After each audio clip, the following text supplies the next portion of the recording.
રાજ્યમાં ગેરકાયદેસર રીતે વસવાટ કરતા બાંગ્લાદેશી ઘૂસણખોરો વિરુદ્ધ પોલીસ દ્વારા એક અત્યંત મોટું સંયુક્ત ઓપરેશન હાથ ધરવામાં આવ્યું. નાયબ મુખ્યમંત્રી અને ડીજીપી સરના માર્ગદર્શન હેઠળ મોડી રાત્રિ ઓપરેશન ડેલ્ટા હન્ટ શરૂ કરવામાં આવ્યું હતું. Rajkot crime branch, cyber crime, SOG અને લોકલ પોલીસ સહિત કુલ 25 અલગ અલગ ટીમો દ્વારા મધ્યરાત્રિથી વહેલી સવાર સુધી સઘન સર્ચ ઓપરેશન ચલાવવામાં આવ્યું હતું. સાયબર સેન્ટર ઓફ એક્સલન્સ તરફથી મળેલા ડેટાના આધારે 450થી વધુ શંકાસ્પદ લોકોની ચકાસણી કરવામાં આવી હતી, જેમાંથી 31 શંકાસ્પદ લોકોને અટકાયતમાં લેવાયા હતા અને તપાસના અંતે 5 વ્યક્તિઓ બાંગ્લાદેશી નાગરિક હોવાનું પ્રસ્થાપિત થયું છે, જેમને હવે ડિપોર્ટ કરવાની કાર્યવાહી કરવામાં આવી રહી છે. આ મામલે ક્રાઇમ ડીસીપી જગદીશ બાંગરવાએ જણાવ્યું હતું કે પકડાયેલી બાંગ્લાદેશી મહિલાઓ સ્પામાં દેહ વ્યાપારના ધંધા સાથે સંડોવાયેલી હતી અને ઘૂસણખોરોની બોર્ડર ક્રોસ કરાવનારા એજન્ટો વિશે પણ તપાસ ચાલી રહી છે. રાજકોટ ક્રાઇમ બ્રાન્ચે આ મામલે શહેરના ઉદ્યોગપતિઓ, સ્પા સંચાલકો અને મકાન માલિકોને પણ કડક શબ્દોમાં અપીલ કરી છે. સસ્તા લેબર, શ્રમિકો મેળવવાની લાલચમાં કે આર્થિક લાભ માટે કોઈ પણ વ્યક્તિની પોલીસ વેરિફિકેશન વિના કામે ન રાખવા કે ભાડે મકાન ન આપવા જણાવાયું છે.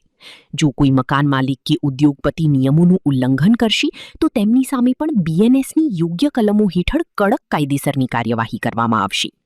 ગુજરાતભરમાં ગેરકાયદેસર રીતે રહેતા બાંગ્લાદેશી ઘૂસણખોરો છે તેમની સામે એક ઓપરેશન પાર પાડવામાં આવ્યું છે, જે ઓપરેશનનું નામ છે ડેલ્ટા હન્ટ. ઓપરેશનનું નામ આપવામાં આવ્યું છે, ત્યારે રાજકોટ શહેર પોલીસ દ્વારા ગત મોડી રાત્રેથી વહેલી સવાર સુધી ઓપરેશન પાર પાડવામાં આવ્યું હતું, જેમાં 31 બાંગ્લાદેશીઓની અટકાયત કરવામાં આવી છે.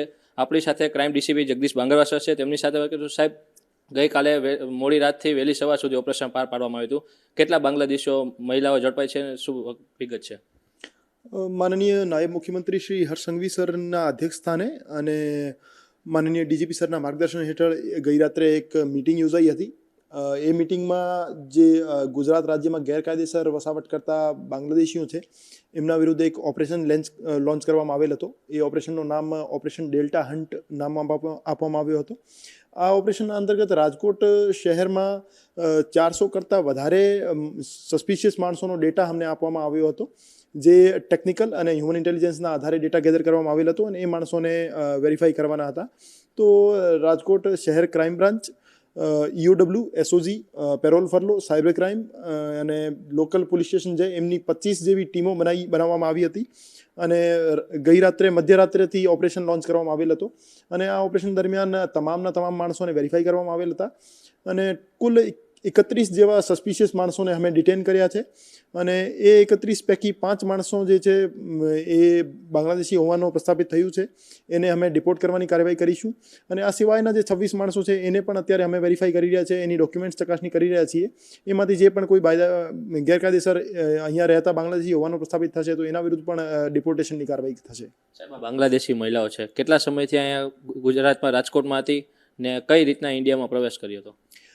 એ અલગ અલગ સમયગાળા દરમિયાન ભારતમાં પ્રવેશ કર્યો હતો. એને 5 મહિલાઓ પૈકી એક મહિલા તો છેલ્લા 25 વર્ષથી ગુજરાતમાં હતી અને એને અહીંયા લગ્ન પણ કરી લીધા છે અને આ સિવાય પણ એક મહિલા 10 વર્ષથી હતી અને 3 જે મહિલાઓ છે એ 1.5 વર્ષના સમયગાળા દરમિયાન રાજકોટમાં આવી હતી અને મોટાભાગની જે મહિલાઓ છે એ દેહ વ્યાપારમાં સંલિપ્ત છે અને જે ઇલીગલ માઇગ્રન્ટ્સ જે બાંગ્લાદેશથી આવે છે પુરુષ હોય છે એ અહીંયા ઇમિટેશન જ્વેલરીના જે જોબ છે એમાં ઇન્વોલ્વ હોય છે.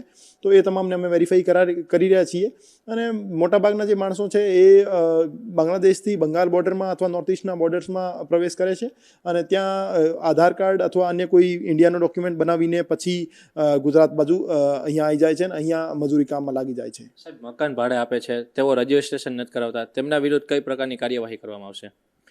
બહારના કોઈ પણ વ્યક્તિને આપ મજૂરી કામ રાખો અથવા ટીનેન્ટ તરીકે રાખો તો એમાં પોલીસ વેરિફિકેશન જે છે ફરજિયાત છે.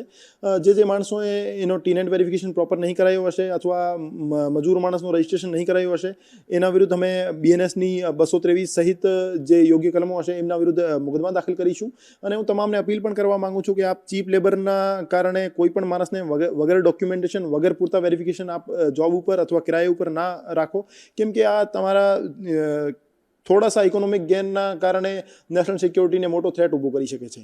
સાહેબ, અન્ય કોઈ મહિલાઓ કે કોઈ પુરુષ અજાણ્યા દેખાય તો તેને રાજકોટવાસીઓને કઈ પ્રકારની અપીલ કરવામાં આવશે?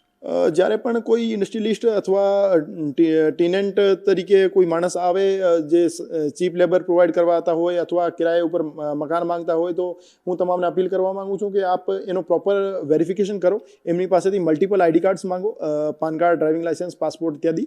અને જ્યારે પણ તમને લાગે કે એ માણસ સસ્પિશિયસ જણાઈ આવે છે અથવા એની પાસે પૂરતા ડોક્યુમેન્ટેશન નથી, તો આપ નિયરેસ્ટ લોકલ પોલીસ સ્ટેશનનો કોન્ટેક્ટ કરો, જેથી એને વેરીફાઈ કરી શકાય. ઘૂસણખોરો સામે કેટલા સમય સુધી આ ઓપરેશન શરૂ રહેશે ને કઈ પ્રકારનું શરૂ રહેશે? ઓપરેશન ડેલ્ટા હન્ટ જે છે એ કન્ટિન્યુ આગળ આવનાર દિવસોમાં પણ ચાલનાર છે. અને તમામ જે ટેકનિકલ અને હ્યુમન ઇન્ટના આધારે અમને જે રીતે ડેટા મળતું રહેશે, અને અમે ફાઇનાન્શિયલ ટ્રાન્ઝેક્શન્સ અને અહીંના જે ટેલિકોમ કમ્યુનિકેશન્સ જે લેતી દેતી છે એને પણ અમે વેરીફાઈ કરતા રહીશું. અને આવનાર ભવિષ્યમાં પણ જે સસ્પિશિયસ અમને જણાઈ આવશે એમને અમે ડિટેન કરી, વેરીફાઈ કરી, અને બાંગ્લાદેશી જણાઈ આવશે તો એમાં ડિપોર્ટેશનની કાર્યવાહી કરીશું.